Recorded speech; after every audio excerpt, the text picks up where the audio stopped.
Hey guys, Joe here, the Joe Madden Sports Podcast. I'm joined this morning by Kyle Hunter, professional handicapper. You can find him on Twitter at Kyle Hunter Picks. Kyle, how's the day treating you so far? Going well here. Been on a nice run still here, Joe. Did lose last night's game right at the end. I had Astros -1.5. They get up by two and then give up a run with two strikes and two outs. One of those that could have gone either way, certainly, but 32-14 in the last 46. So no complaints about that. I am 5-0 in my last five NBA plays as well. So it's been a nice run. Looking forward to the NBA Finals. I know I enjoyed Game 7 of the Celtics Heat. I like seeing those games that go deep into the series, and I think we might have another one here with the Celtics and Warriors.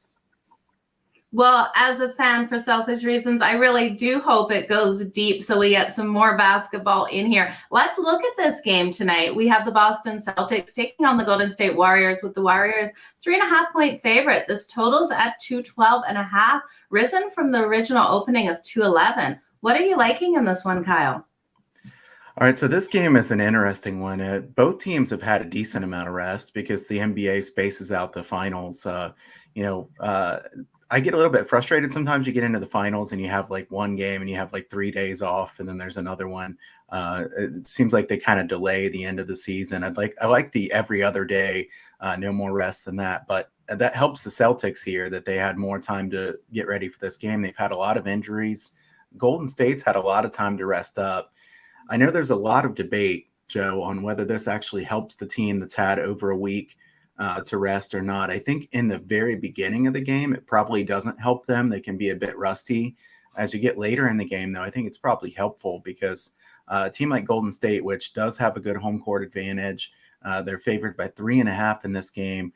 I think Golden State is the veteran, experienced team of the two. The Celtics are the team that they'd gotten to the Eastern Conference Finals so many times, but they hadn't been to the NBA Finals. I love for Al Horford that he made the finals. He had the record for most playoff games without being in the NBA Finals. And I will say, as a fan, I'm rooting for the Celtics in this series. I just like the team that hasn't won to be able to win, kind of the underdog mentality.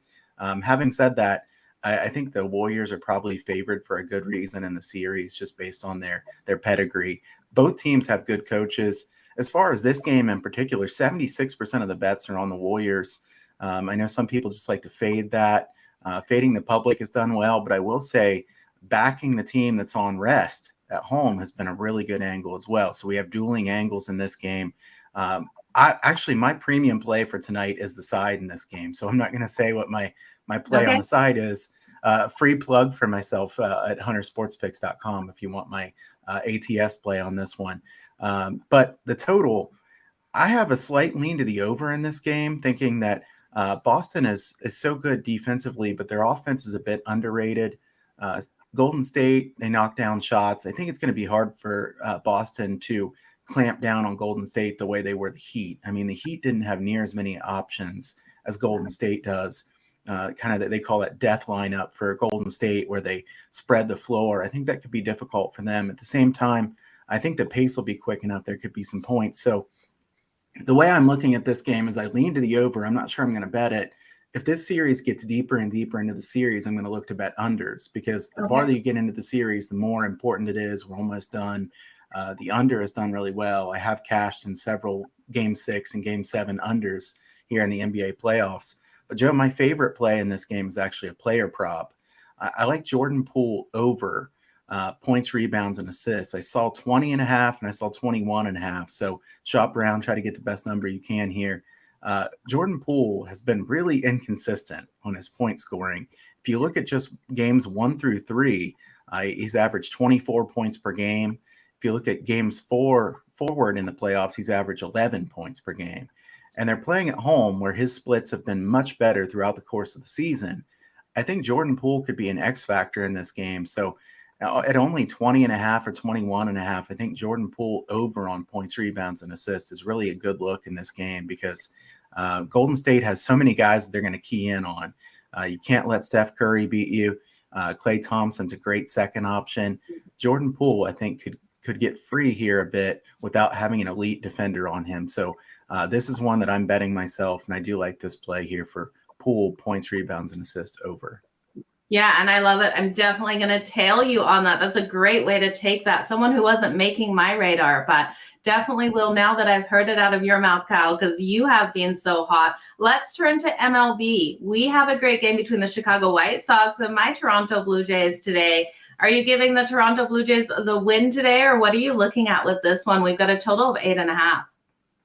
All right, Joe. So remember last week when I came on here and told you that the Blue Jays offense was far better than what they've been showing. They're going to start hitting the baseball. Now, look, I'm going to say plenty of dumb things, and I'll call myself out on when I say something that doesn't make sense. But the Blue Jays have started hitting the ball a lot better here of late. So that was some good forecasting by me last week. In fact, if you look at just the last 14 days, Toronto actually is 4th in Major League Baseball in weighted on base average. For the course of the season, they're 15th. So this is a team that's gotten much hotter here of late. You saw some of the outputs that they put up against the Angels. They had some really high scoring games.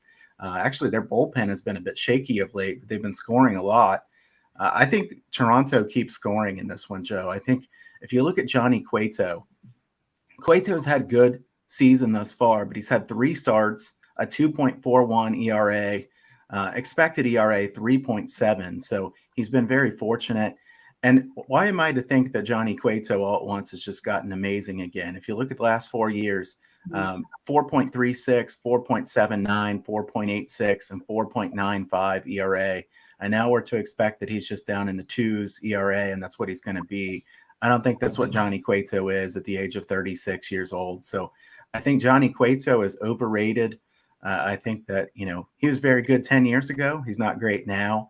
And Toronto, a very good hitting team, I think that is underachieved for much of the season. Team total over 4.5 here for the Blue Jays. That's the way I like this one because I'm not really sure. I certainly like Alex Manoah. I think he's a very good pitcher.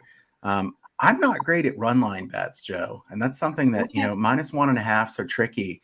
I can't tell you how many times I bet run lines and then the team wins by 1 run. It's just frustrating. And sometimes you bet a -1.5 and team wins by 1 and you say, damn it, I wish they would have just lost. Absolutely. It's frustrating. Right. Either lose or win by 2. But in this case, I'm not a fan of laying a huge price on the money line. I mean, if we lose a -175, then we're losing way more. This is not betting a -115 or 120. So I think the easier way to look at this is to take Toronto team total over 4.5. 4.5 is not that high. The White Sox bullpen hasn't been as good. They've had some injuries. Cueto is definitely not as good as he's showing right now. So I like Toronto over on the team total. Yeah, I'm with you there. I do think Toronto will probably come out and cover that run line tonight. We're getting a little bit of plus money. Just Alek Manoah, he's playing phenomenal as of late. He definitely will shut down those Chicago White Sox. So I love you taking Toronto's team total over that 4.5 because Cueto definitely can give up the runs to the Blue Jays today. And like you said, the bullpen has been shoddy. So it's a great way to take this one, Kyle. I appreciate you breaking this game down for us. Now, if people are looking for your best bets, where can they find them again, Kyle? You can find them over at huntersportspicks.com. I also have a free picks newsletter over there that you can sign up for if you don't want the premium picks. Premium picks have been on a really good run. And in fact, in the last year, 56%. So, I'm not going to be one of those guys that comes on here and says I'm going to hit 80% or anything ridiculous. Always full transparency and honesty here. But it's been a really good run here. Clients have done very well. 32-14 in the last 46. And like I said, I have a play up here for tonight's NBA Game 1, Celtics versus Warriors. So check out huntersportspicks.com if you haven't already. Absolutely. Make sure you guys head on over there and also give Kyle a follow on Twitter at Kyle Hunter Picks. Kyle, thank you again so much for your time today. We'll see you back here next week, hopefully. Appreciate it, Joe, for sure. Thank you, Kyle.